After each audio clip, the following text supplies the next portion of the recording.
Hello everyone, welcome to Bhargav IAS. और friends, आज है संडे, तो आज हम करते हैं वीकली करंट अफेयर्स।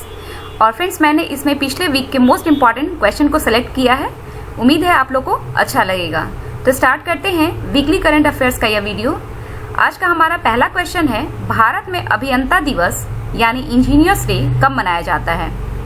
तो इसका सही आंसर होगा 15 सितंबर। इंपॉर्टेंट फैक्ट्स देख लेते हैं। 15 सितंबर को भारत के महान इंजीनियर और भारत रत्न से सम्मानित एम विश्वेश्वरैया के जन्म दिवस के अवसर पर हम इंजीनियर्स डे मनाते हैं। और उनके योगदान को देखते हुए ही 1968 में भारत सरकार ने इंजीनियर्स डे मनाने की घोषणा की। और इंजीनियर्स डे मनाने का जो मुख्य उद्देश्य है वो है युवाओं में इंजीनियरिंग के प्रति जागरूकता बढ़ाना। और फ्रेंड्स, इस बार जो है 160वां जन्मदिन एम विश्वेश्वरैया का मनाया गया। बढ़ते हैं अगले क्वेश्चन की ओर।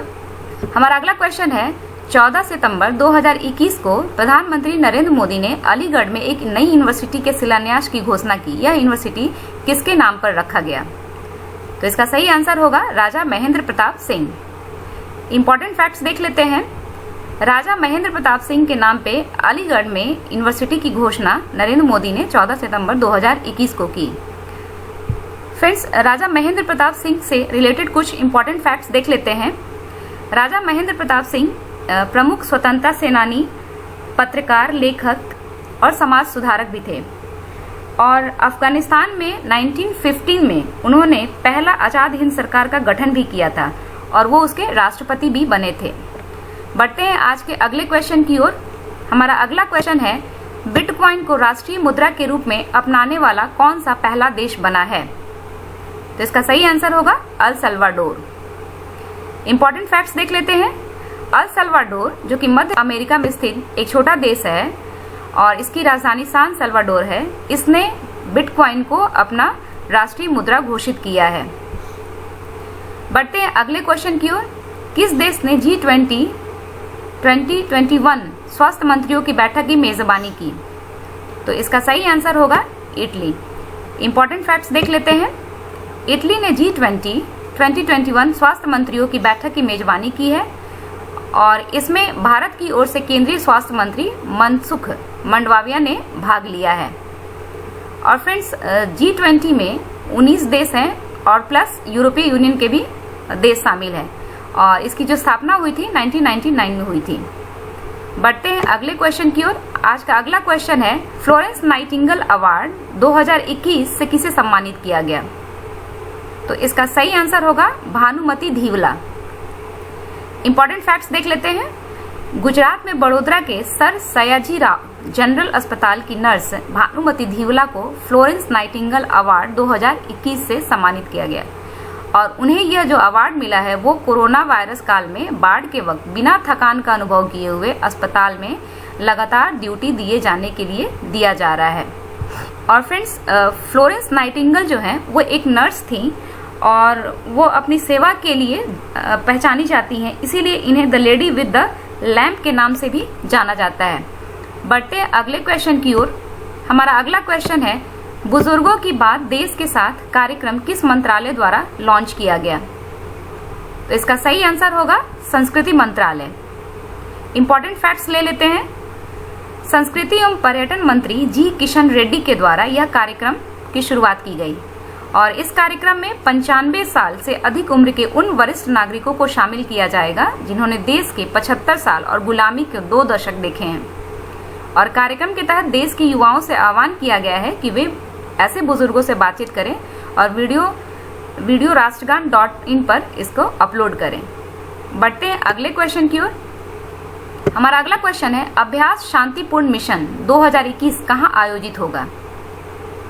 इसका सही आंसर होगा ऑरेनबर्ग। इंपॉर्टेंट फैक्ट्स देख लेते हैं। अभ्यास शांतिपूर्ण मिशन 2021 रूस द्वारा दक्षिण पश्चिम रूस के ऑरेनबर्ग क्षेत्र में 13 से 25 सितंबर 2021 तक आयोजित किया जाएगा और यह अभ्यास का 6ठा संस्करण है। और इसमें जो अभ्यास में हिस्सा लेंगे वो SCO के मेंबर्स होंगे और ये बेसिकली आतंकवादी विरोधी अभ्यास होगा। और फ्रेंड्स, SCO से रिलेटेड कुछ इंपॉर्टेंट फैक्ट्स देख लेते हैं। और फ्रेंड्स, संघाई सहयोग संगठन जिससे SCO यानी संघाई कॉरपोरेशन ऑर्गेनाइजेशन भी कहते हैं, इसकी स्थापना 2001 में हुई थी और इसका जो हेडक्वार्टर है वो बीजिंग चाइना में है और इसमें टोटल जो सदस्य हैं वो 8 सदस्य इसमें हैं। बढ़ते हैं अगले क्वेश्चन की ओर। हमारा अगला क्वेश्चन है, भारत का पहला परमाणु मिसाइल ट्रैकिंग जहाज का नाम क्या है? तो इसका सही आंसर होगा INS ध्रुव। इंपॉर्टेंट फैक्ट्स देख लेते हैं। भारत का पहला परमाणु मिसाइल ट्रैकिंग जहाज INS ध्रुव को विशाखापत्तनम में नौसेना में शामिल कर लिया गया और यह DRDO और राष्ट्रीय तकनीक अनुसंधान संगठन NTRO के सहयोग से हिंदुस्तान शिपयार्ड लिमिटेड द्वारा बनाया गया है। बढ़ते हैं अगले क्वेश्चन की ओर। हमारा अगला क्वेश्चन है, US ओपन 2021 में पुरुष एकल का खिताब किसने जीता? इसका सही आंसर है डेनियल मेदवेदेव। इंपॉर्टेंट फैक्ट्स देख लेते हैं। वर्ल्ड नंबर 2 खिलाड़ी डेनियल मेदवेदेव ने सर्बिया के दिग्गज और विश्व के नंबर 1 खिलाड़ी नोवाक जोकोविक को US ओपन 2021 में हराया। बढ़ते हैं अगले क्वेश्चन की ओर। US ओपन 2021 में महिला एकल का खिताब किसने जीता? तो इसका सही आंसर होगा एम्मा रादुकानु। इंपॉर्टेंट फैक्ट्स देख लेते हैं। एम्मा रादुकानु जो कि ब्रिटेन की हैं, कनाडा की लीला फर्नांडिस को 6-4, 6-3 से हराकर US ओपन महिला एकल का खिताब अपने नाम कर लिया है और एम्मा रादुकानु 53 सालों बाद यह खिताब जीतने वाली पहली ब्रिटिश महिला भी बन गई हैं। आज के अगले क्वेश्चन की ओर। हाल ही में ADB ने किस राज्य में जलापूर्ति सुधार के लिए $112 मिलियन के ऋण को मंजूरी दी है? तो इसका सही आंसर होगा झारखंड। इंपॉर्टेंट फैक्ट्स देख लेते हैं। एशियन डेवलपमेंट बैंक और भारत सरकार ने झारखंड राज्य के 4 शहरों में बेहतर सेवा वितरण के लिए जलापूर्ति बुनियादी ढांचे को विकसित करने और शहरी स्थानीय निकायों की क्षमताओं को बढ़ाने के लिए $112 मिलियन के ऋण पर हस्ताक्षर किया है और झारखंड राज्य का यह ADB द्वारा पहली परियोजना है। ADB से रिलेटेड कुछ फैक्ट्स देख लेते हैं। ADB जिसे एशियन डेवलपमेंट बैंक भी कहते हैं, इसकी स्थापना हुई थी 1966 में और फ्रेंड्स इसका हेडक्वार्टर जो है वो मनीला फिलीपींस में है। बढ़ते हैं अगले क्वेश्चन की ओर। हमारा अगला क्वेश्चन है, हाल ही में किस देश ने भूमि प्रबंधन प्रणाली को पूरी तरीके से डिजिटल बनाने का निर्णय लिया है? इसका सही आंसर होगा बांग्लादेश।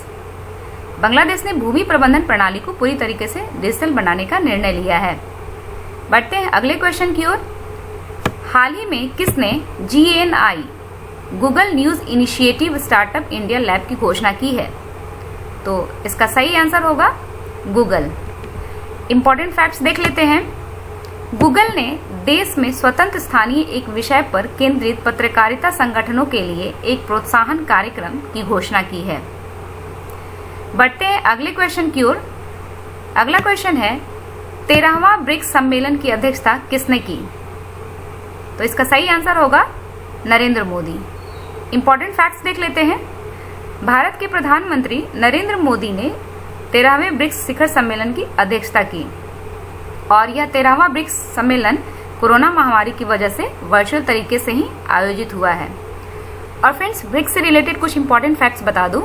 ब्रिक्स यानी ब्राजील, रसिया, इंडिया, चाइना और साउथ अफ्रीका, इन देशों का ये संगठन है और स्टार्टिंग में यानी 2009 में ये ब्रिक के नाम से जाना जाता था, लेकिन 2010 में साउथ अफ्रीका के ऐड होने के बाद यह ब्रिक्स बन गया, यानी ब्राजील, रसिया, इंडिया, चाइना और साउथ अफ्रीका। बढ़ते हैं आज के अगले क्वेश्चन की ओर।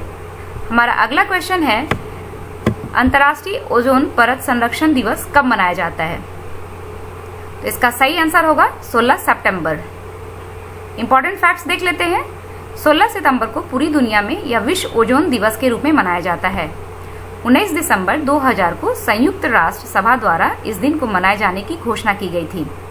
ओजोन परत की खोज 1913 में फ्रांस के भौतिकविद फैब्री चार्ल्स और हेनरी बुसोन ने की थी। ओजोन गैस एक नीले रंग की गैस की परत है। चलिए फ्रेंड्स, मैं आपसे एक क्वेश्चन पूछती हूँ, ओजोन गैस की मापने की इकाई क्या है? कमेंट्स बॉक्स में जरूर बताइएगा। बढ़ते हैं अपने अगले क्वेश्चन की ओर। सेल्फी विद टेम्पल नामक अभियान किस राज्य में शुरू किया गया? तो इसका सही आंसर होगा उत्तराखंड। इंपॉर्टेंट फैक्ट्स देख लेते हैं। उत्तराखंड में सेल्फी विद टेम्पल अभियान की शुरुआत की गई और यह अभियान जो है वो आम आदमी पार्टी के द्वारा किया गया है और इसमें लोगों से अपील की गई है कि वे अपने आसपास के मंदिरों से जिससे उनसे लगाव हो उसके साथ एक सेल्फी पोस्ट करें। और इस अभियान का जो उद्देश्य है वो है मंदिरों की वर्तमान स्थिति को सुधारना और उसे राष्ट्रीय अंतर्राष्ट्रीय स्तर पर पहचान दिलाने का काम करना है। फ्रेंड्स, यहाँ आम आदमी पार्टी के बारे में कुछ इंपॉर्टेंट फैक्ट्स बता दूं कि आम आदमी पार्टी जो है उसकी स्थापना 2012 में हुई थी और इसके अभी फिलहाल जो अध्यक्ष हैं वो हैं अरविंद केजरीवाल, जो कि दिल्ली के मुख्यमंत्री भी हैं। बढ़ते हैं अगले क्वेश्चन की ओर। देश का पहला कार्बन कैप्चर प्लांट कहाँ और किसने शुरू किया? इसका सही आंसर होगा Jamshedpur, Tata steel. Important facts देख लेते हैं। टाटा स्टील ने जमशेदपुर, जो कि झारखंड राज्य में है, भारत का पहला कार्बन कैप्चर प्लांट शुरू किया और टाटा स्टील कार्बन कैप्चर तकनीक अपनाने वाली देश की पहली स्टील कंपनी भी बन गई है। टाटा स्टील ने अपने जमशेदपुर वर्क्स में 5 टन प्रतिदिन कार्बन कैप्चर प्लांट चालू किया है। और फ्रेंड्स, चलिए मैं आपसे यहाँ पे एक और क्वेश्चन पूछती हूँ। अगर मेरा आपने पिछला वीडियो देखा होगा तो जरूर इसका आंसर कर दीजिएगा। विश्व का पहला कार्बन कैप्चरिंग प्लांट कहाँ बनेगा? बढ़ते हैं अगले क्वेश्चन की ओर। हमारा अगला क्वेश्चन है, किन 3 देशों ने मिलकर त्रिपक्षीय गठबंधन AUKUS बनाया है? तो इसका सही आंसर होगा ब्रिटेन, अमेरिका और ऑस्ट्रेलिया, यानी ऑप्शन बी जो है वो उसका सही आंसर होगा। इंपॉर्टेंट फैक्ट्स देख लेते हैं।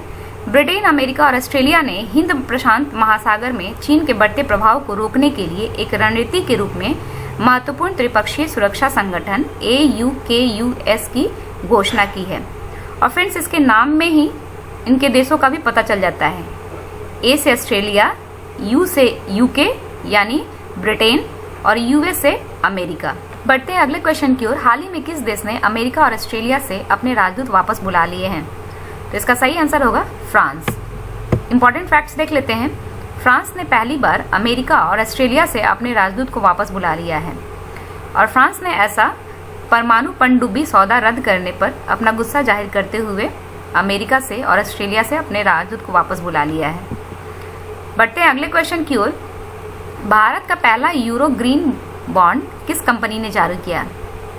तो इसका सही आंसर होगा power finance corporation limited. Important facts देख लेते हैं।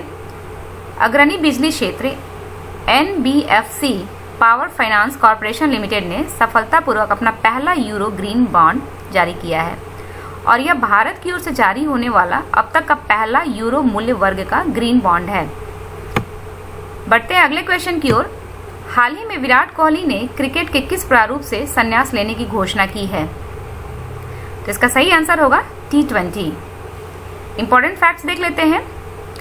भारतीय क्रिकेट टीम के कप्तान विराट कोहली ने T20 वर्ल्ड कप के बाद T20 फॉर्मेट से संन्यास लेने की घोषणा की है।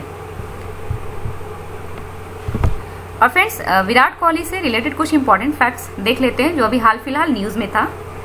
ICC 2020 का जो दशक का एक दिवसीय क्रिकेट फॉर्मेट के लिए जो सर्वश्रेष्ठ खिलाड़ी का अवार्ड दिया गया है वो विराट कोहली को ही दिया गया है। और जो महिला वर्ग में है यानी वुमेन्स में दशक की खिलाड़ी वनडे में एलिसा पेरी को दिया गया है, जो कि ऑस्ट्रेलिया की हैं। बढ़ते हैं अगले क्वेश्चन की ओर। अभिनेत्री कृति सेनन को किस अमेरिकी ब्रांड का ब्रांड एम्बेसडर बनाया गया है? इसका सही आंसर होगा fossil watch company. Important facts देख लेते हैं।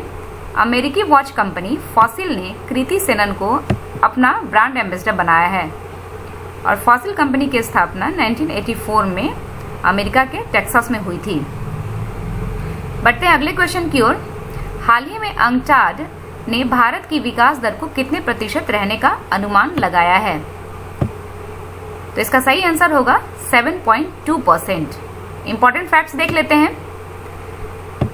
संयुक्त राष्ट्र के व्यापार और विकास सम्मेलन ने भारत की आर्थिक विकास दर 2021 में 7.2% रहने की उम्मीद जताई है। बढ़ते हैं अगले क्वेश्चन की ओर।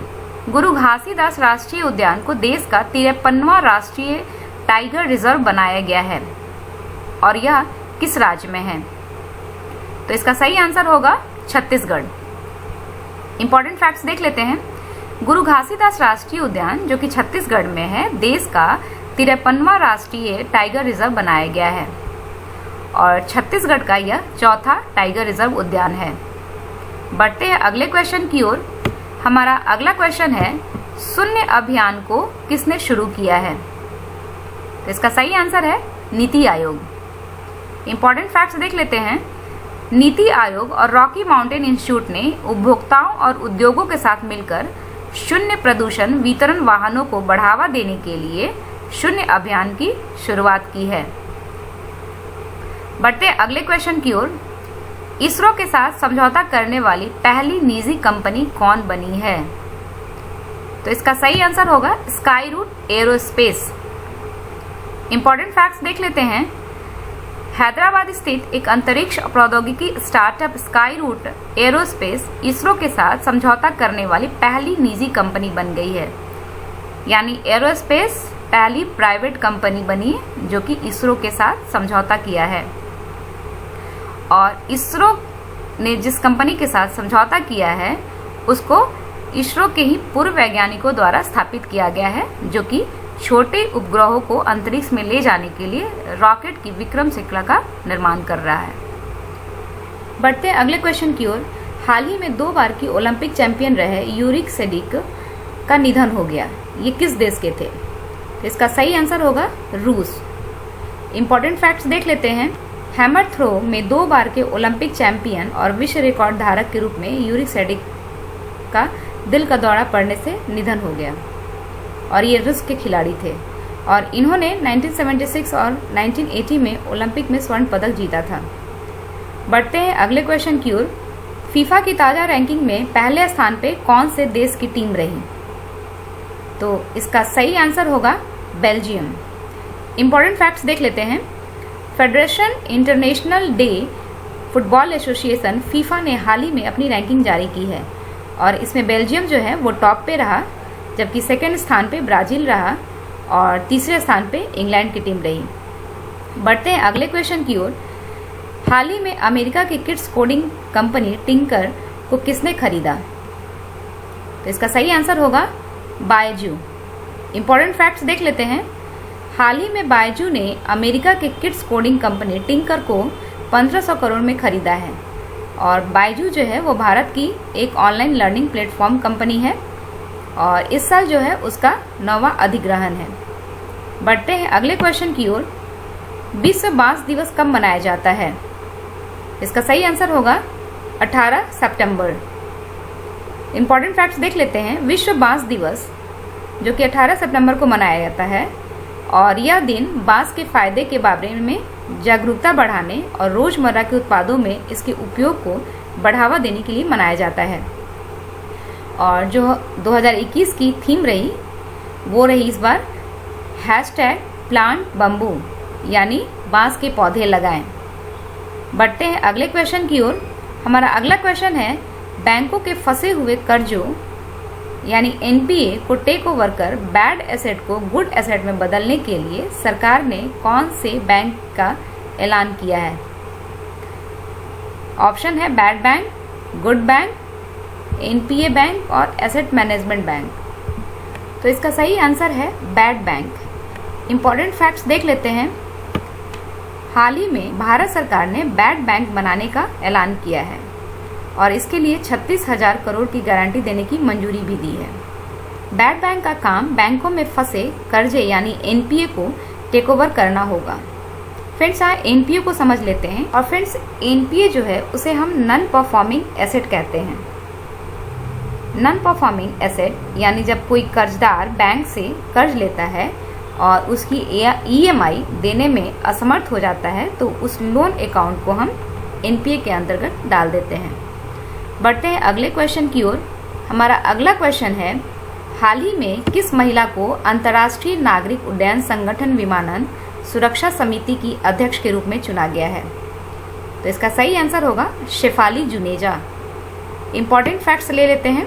शेफाली जुनेजा को अंतर्राष्ट्रीय नागरिक उड्डयन संगठन ICAO विमानन सुरक्षा समिति की अध्यक्ष के रूप में चुना गया है। जुनेजा इस रणनीति समिति का नेतृत्व करने वाली पहली महिला हैं। वरिष्ठ नौकरशाह जुनेजा ICAO की परिषद में भारत की प्रतिनिधि के रूप में कार्यरत थी। बढ़ते हैं अगले क्वेश्चन की ओर। आज का अगला क्वेश्चन है, हाल ही में दिल्ली और जिला क्रिकेट संघ DDCA के नए लोकपाल के रूप में किसे नियुक्त किया जाएगा? इसका सही आंसर होगा इंदु मल्होत्रा। इंपॉर्टेंट फैक्ट्स देख लेते हैं। सुप्रीम कोर्ट की पूर्व न्यायाधीश न्यायमूर्ति सेवानिवृत्त हो गई हैं। इंदु मल्होत्रा 1 साल की अवधि के लिए दिल्ली और जिला क्रिकेट संघ के लिए नए लोकपाल और साथ ही साथ नैतिकता अधिकारी भी होंगी। बढ़ते हैं अगले क्वेश्चन की ओर। हाल ही में भवानी राय का निधन हो गया, यह किस क्षेत्र से संबंधित थे? इसका सही आंसर होगा फुटबॉलर। इंपॉर्टेंट फैक्ट्स देख लेते हैं। भारत के पूर्व फुटबॉलर और मोहन बागान के कप्तान भवानी राय का निधन हो गया। यह 1966 में मोहन बागान में शामिल हुए थे और 1972 तक क्लब के लिए खेले। और फ्रेंड्स, आज का यह अंतिम क्वेश्चन है, तो बढ़ते हैं अगले क्वेश्चन की ओर। हाल ही में भारतीय रिजर्व बैंक ने भारत और किस देश के साथ भुगतान प्रणाली UPI और पे नाउ को आपस में जोड़ने की घोषणा की है? तो इसका सही आंसर होगा सिंगापुर। इंपॉर्टेंट फैक्ट्स देख लेते हैं। भारतीय रिजर्व बैंक ने भारत और सिंगापुर में हाल ही में भुगतान प्रणाली UPI और पे नाउ को आपस में जोड़ने की घोषणा की है, ताकि इसके उपयोगकर्ता पारस्परिक आधार पर तत्काल और कम लागत के साथ पैसों को ट्रांसफर कर सके। तो फ्रेंड्स, वीकली करंट अफेयर्स का यह वीडियो यहीं समाप्त होता है। फ्रेंड्स, मैंने कोशिश की है कि इसमें मोस्ट इम्पॉर्टेंट क्वेश्चन को सेलेक्ट किया जाए। उम्मीद है आप लोग को यह वीडियो अच्छा लगेगा और आने वाले एग्ज़ाम के लिए काफ़ी हेल्पफुल आप लोग के लिए होगा।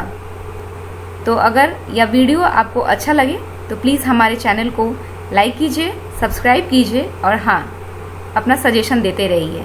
Thank you.